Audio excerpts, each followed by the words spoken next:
Parmi nos frères et sœurs, nous devons nous aimer les uns les autres. Si nous jugeons souvent nos frères et sœurs, ou si selon notre propre jugement présomptueux, nous risquons d'être condamnés. Car le Seigneur, le Fils de Dieu, a dit, si vous jugez les autres avec présomption, ou si vous condamnez présomptueusement autrui, vous serez certainement condamnés par Dieu, mais si nous ne condamnons pas les autres, nous ne serons pas condamnés nous-mêmes. Ainsi nous comprenons que, madame, si un frère fait une erreur, ou si une sœur fait une erreur, il ne faut pas se disputer avec eux, afin d'éviter d'être condamnés par Dieu. Tout comme le précleste a dit 7. L'esprit du pré a dit, ne te querelle pas avec vous. Si elle apche, ramenez-la vers Dieu. De cette façon, il s'agit simplement de la ramener vers Dieu. Et quand la ramener vers Dieu, comme le dit notre sur, amenez-la devant Dieu. Pour qu'elle prie Dieu, ou bien quand nous l'accompagnons pour prier Dieu. Devons-nous prononcer dans la prière des paroles de reproche? Absolument pas. Nous ne devons jamais dire « cette sur a été mal agi » ou toutes sortes de choses. Dans la prière, Dieu n'écoute pas ces paroles. Car ce que chaque frère et sœur a commis comme pch, Dieu le sait. DJ depuis longtemps. S'il y a des fautes, le précleste, madame, si nous ne disons rien, le sait DJ, nous devons seulement la ramener vers Dieu. Si notre frère ou notre sœur a vraiment pchache, en priant avec elle, nous rendons grâce. Le précleste a fait miséricorde, il nous a choisi. Ne parlez pas trop des PHH, des frères et sœurs. Le Seigneur a déjà été crucifié pour elle. Elle n'a plus de pch. Elle aime le Seigneur. Le Seigneur a été crucifié. Ces PHH sont donc pardonnes. Il ne faut pas trop parler de ces PHH. Dites simplement merci précleste, de faire miséricorde notre sœur, de soutenir notre sœur et de fortifier notre frère. C'est ce genre de prière que Dieu agrée. Dans la prière, il doit y avoir de la miséricorde et de l'amour, et non des reproches excessifs. C'est l'enseignement du pré. Car le pré veut faire miséricorde Israël. Madame, si nos enfants d'Israël ont commis des PHS, le précleste leur pardonnera certainement. La raison de ce pardon est que le Seigneur a dit pour tous, ses enfants spirituels, t'es crucifiés sur la croix, nous devons seulement rendre grâce au précleste et prier avec un cœur qui aime sincèrement ses frères et sœurs. Dieu coûte. Si nous n'aimons pas nos frères et sœurs, peu importe comment nous prions, peu importe nos efforts dans la prière. Si la prière n'est pas faite avec amour, le précleste ne le coûtera pas. Le précleste va, madame, dester les prières des hommes. Ainsi nous comprenons qu'il faut tressage nos prières de compassion et d'amour. Le précleste les comprend. Enfin, prenons un exemple, pour que les frères et sœurs comprennent. Chez le grand prêtre de l'Ancien Testament, il y avait ce qu'on appelle l'or du jugement. Sur sa poitrine, il y avait le pectoral du jugement. Sur ce pectoral du jugement, il y avait 12 pierres précieuses l'extérieur. Chaque pierre tant grave, du nom de l'une des 12 fils d'Israël, selon leur ordre de naissance, inscrit dessus. Ainsi, l'intérieur de ce pectoral du jugement, il y avait quelque chose, appelle l'Urim et le Tumim. Ce qui signifie que la sagesse du jugement de Dieu donne au grand prêtre. Le grand prêtre le portait donc sur sa poitrine. Tout comme le livre du prophète d'Ésaïe le dit, qu'il y a un fils sur qui l'esprit de Jéhovah repose, il ne jugera pas sur l'apparence, ni ne tranchera sur ce qu'il entend. C'est-à-dire que pour juger cette personne, il n'a pas besoin de la regarder, de dire qu'il n'a pas besoin de regarder ce qu'elle fait, pas besoin de regarder. Il n'a pas besoin non plus de ce que son frère Ashbert a dit de sa bouche, qui est parvenu aux oreilles d'un Ashbert. Ce n'est pas nécessaire. Comment jugeait-il? Pas sur l'apparence, ni ne tranche, pourquoi pas sur ce qu'il entend, ni sur l'apparence, qu'il peut juger. C'est exact. C'est parce que le Saint-Esprit devrait le guide dans son jugement. Le Saint-Esprit lui-même lui fera comprendre, sans que personne n'ait lui dire quoi que ce soit. Il ne jugera pas sur l'apparence, ni ne tranchera sur ce qu'il entend. Il jugera selon la vérité. Comme le dit l'Apocalypse, celui qui est appelé roi des rois et seigneur des seigneurs, il juge et combat avec justice. Il juge avec justice. Son nom est la vérité de Dieu. C'est-à-dire que, pour juger, il n'a pas besoin de demander, ni besoin que les gens lui racontent. Il lui suffit de penser, et il connaît déjà cette personne. Comment cette personne est, il le comprend parfaitement. Alors, celui qui est grand prêtre comprend tout. Alors Dieu n'a-t-il pas donne la sagesse au grand prêtre? Dieu est le Seigneur, cela va sans dire. Ils savent tout. Le précleste et le Seigneur savent toutes choses.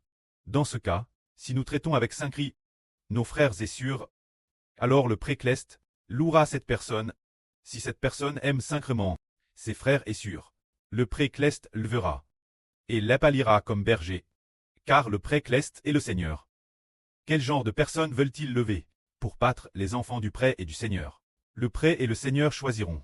Ceux qui aiment vraiment le pré et le Seigneur, et qui aiment vraiment leurs frères et sûrs, de tout cœur, et non en apparence, car le pré Cleste, avant madame que nous prions, le pré Cleste c'est DJ, ce que nous allons dire, tout ce qui est nous.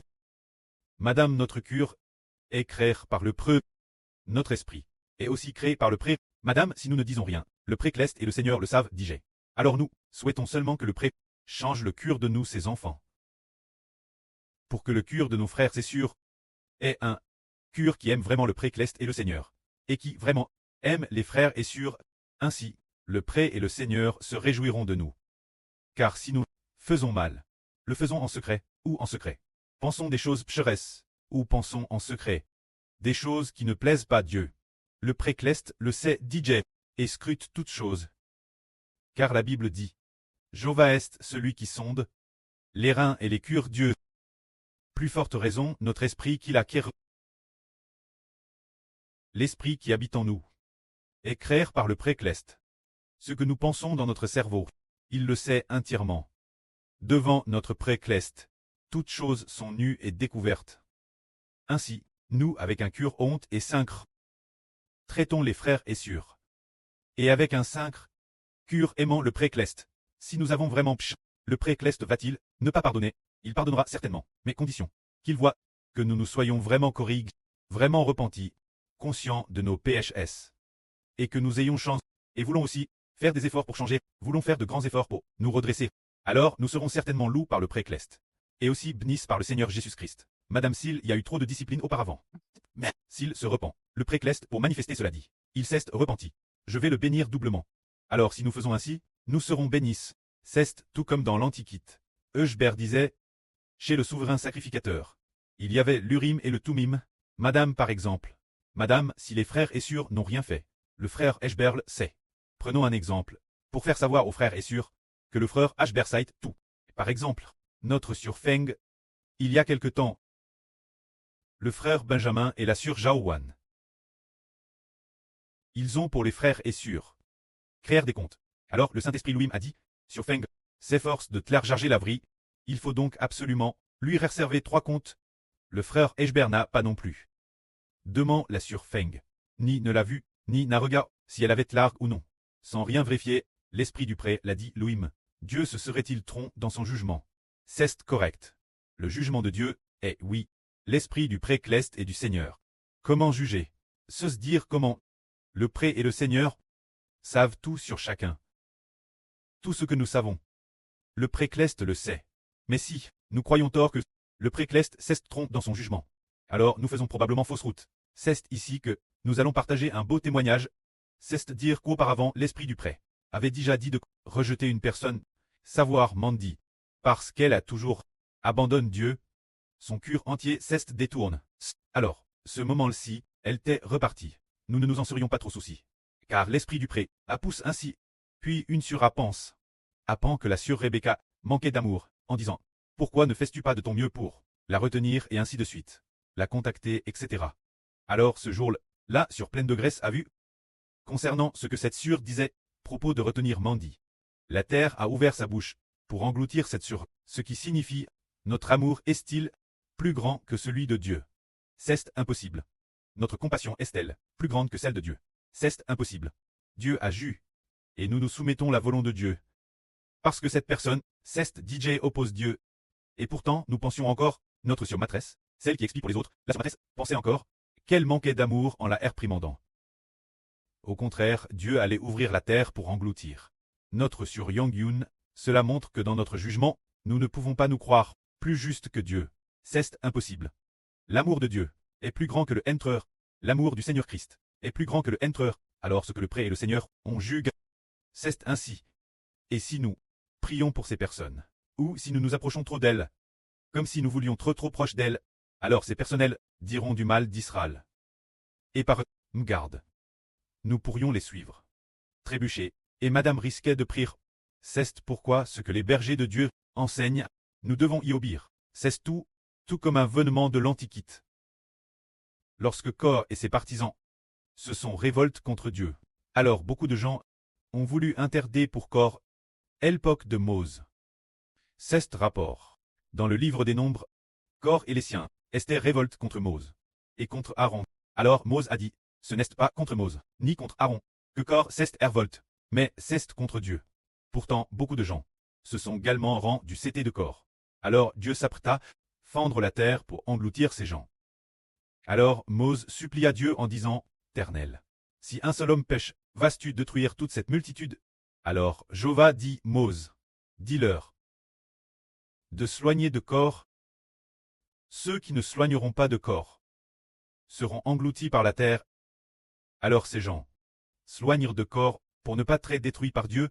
Ainsi, si Dieu destine quelqu'un à la destruction, alors nous devons aussi nous loigner de lui. Si nous ne nous loignons pas, si nous nous approchons de lui, alors il se peut que Dieu nous dise, pourquoi te tiens-tu du CT de mon ennemi? Nous pourrions alors être coupables. Ainsi, nous acquérons une sagesse. Si le précleste a décerté la destruction, nous en approcher n'apportera pas de bénédiction, mais ne pourra que nous attirer des malédictions. Disons donc que, ceux que le précleste destine la destruction, nous avons déjà reconnu que c'est la vraie, nos esprits le savent-ils, ceux que le précleste a prédestiné la Grèce, aiment profondément le précleste, aiment profondément le Seigneur, au premier regard, cela se voit, et si le précleste a ainsi déquerti, alors nous devons aussi nous loigner de ceux qui ne sont pas des croyants. Si nous ne nous loignons pas, cela revient, se tenir l'oppose de Dieu. Finalement, si nous ne faisons pas attention, nous n'aurons pas de bénédiction par cette personne, mais au contraire cause délai. Cela aura apport de mauvaises conséquences. Ce serait regrettable, c'est pourquoi nous devons avoir de la sagesse. Alors de quel genre de personnes faut-il se rapprocher? Il faut se rapprocher de ceux qui aiment le précleste, de ceux qui aiment le Seigneur. Car le frère Heber a vu de ses propres yeux certaines personnes, bien SR, il y a aussi certaines de nos sûrs. L'époque, le frère Ashberler disait de ne pas coûter, mais certaines sûres se sont rapprochées de ceux qui n'aiment pas le Seigneur, qui n'aiment pas le précleste, et qui ont quitté Heber. Elles ont elles-mêmes failli trébucher, puisque l'enseignement de la Bible est la vraie. L'enseignement de la Bible pousse les gens ne pas s'éloigner de Dieu. Pourtant ils ont tous quitté le Fils choisi par Dieu, et ce Fils est celui que Dieu établit comme alliance. Recevoir ce Fils, c'est recevoir le précleste et le Seigneur. Puisqu'ils sont déjà partis, nous obéissons, pour très bénisse. Si nous n'obéissons pas, et nous approchons de ceux qui sont partis, ils ne nous aideront pas. Aimer davantage Dieu, mais ne feront que nous loigner encore plus du berger. Or quand les brebis soignent du berger, elles se font enlever par les loups. Ainsi, si nous obéissons, nous aurons de la sagesse, car les enfants qui aiment vraiment le précleste et le Seigneur, la Bible le dit ainsi. Marcher avec les sages rend sage, mais fréquenter les insensés, même ne la ruine. Si le précleste a prédestiné ces personnes très rebelles, et que nous restons avec elles, si nous ne prenons pas garde, nous partagerons leur PSH, car la Bible dit, sortez rapidement de Babylone la Grande, sortez rapidement de Babylone la Grande, afin de ne pas participer ces pichks. Dans l'Apocalypse 2, il y a des versets semblables. Ce qui signifie que, si ceux qui abandonnent Dieu sont quoi? Ce sont eux, ceux qui appartiennent Babylone la Grande, aux esprits impurs, alors nous devons nous loigner d'eux, de peur d'être tenus pour coupables. Peu importe quel point nous sommes justes. Il est impossible d'être plus juste que Dieu. Nous disons, oh, retiens-le, Éternel, pourquoi ne le retiens-tu pas? Alors Dieu va nous réprimander. Car dans la Bible, il est écrit qu'un homme a agi ainsi, et a été réprimé par Dieu. Cet homme est le prophète Samuel. Ce moment-là, Jéhovah avait dit rejet Saül. Il l'avait déjà abandonné. Mais quand Samuel, il priait beaucoup pour le roi Saül, il priait avec ferveur pour le roi Saül, et il pleurait sur le roi Saül. Dieu a alors réprimé le prophète Samuel en disant, Jai rejet Saül. Combien de temps vas-tu t'affliger pour lui? Jusqu'quand? Cette parole écrite dans le premier livre de Samuel, Dieu a dit, Jai rejet Saül. Combien de temps vas-tu t'affliger pour lui? Jusqu'quand? Nous comprenons donc que cette phrase contient un reproche envers le prophète Samuel, ce qui signifie, Dieu la rejet. Et tu t'affliges encore pour lui? C'est comme si on disait, Dieu ceste, il trompe. Non. Dieu ne fait pas d'erreur. Si nous nous affligeons pour ceux que Dieu a rejet en versant des larmes, c'est comme si nous l'accusions en disant, Dieu tu t'es trompé, tu n'as pas d'amour, n'est-ce pas? Ne faisons pas cela. Ce que Dieu a rejet, l'homme ne peut le rendre droit. We must simply submit to God. Nous ne sommes que des traits CRS par Dieu, soumis la volonté de Dieu. Par exemple, le prophète Samuel savait aussi que Saül avait abandonné Dieu. Pourquoi prendre le parti de Saül et pleurer excessivement sur lui? Obéir la volonté de Dieu apporte la bénédiction. Que la gloire soit auprès et au Seigneur. Amen.